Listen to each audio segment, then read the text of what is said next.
All right, we're back. So let's continue our Worship Matters series. Yesterday we talked about really why worship matters and why it's important.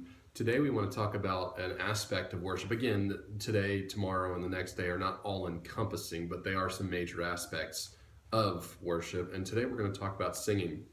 Probably one of the most well-known references to that is Psalm 100, where it talks about making a joyful noise to the Lord, all ye lands. Serve the Lord with gladness, come before his presence with singing.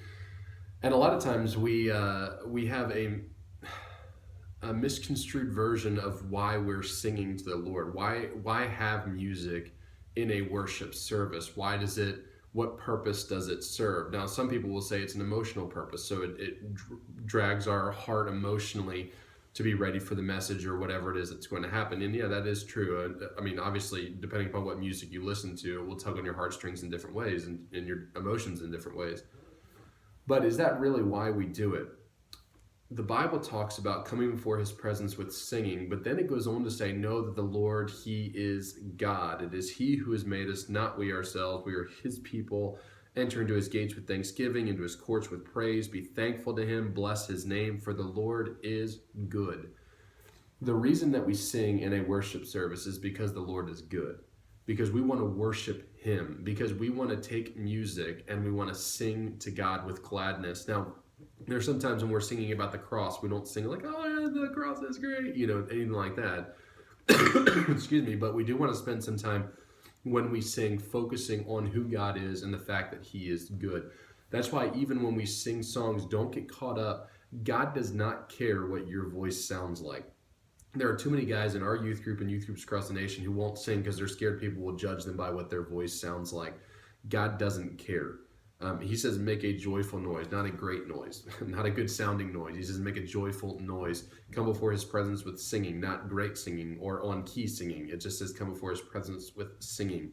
Stop focusing in a worship service on what you sound like and start focusing on the fact that the Lord is good.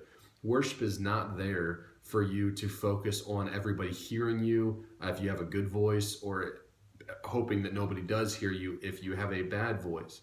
The purpose of worship is to come before his presence with singing and say, you are good. We are your people. We're the sheep of your pasture. We're going to enter into your gates with thanksgiving, into your courts with praise, because the Lord is good. His mercy is everlasting, and his truth endures to all generations. God, you are worthy. Remember, worship. We're going to say you are worthy by singing to you. So my challenge to you is this. As we go into the next service and you're going to be a time will be brought forth that's going to be time to sing. Don't worry about what anybody else beside you sounds like or is listening to you. Focus on the fact that the Lord is good. No matter what's going on in your life, the Lord is good. Focus on him as you sing and as you give him worth by worshiping him through song. Today I want to ask you to pray for Kaylani. She's up in Edinburgh just kind of researching some things that she wants to do. And so pray for her that she'd have a good time up there, the Lord would give direction, and that she would just make it back here safely. All right, guys, have a good day.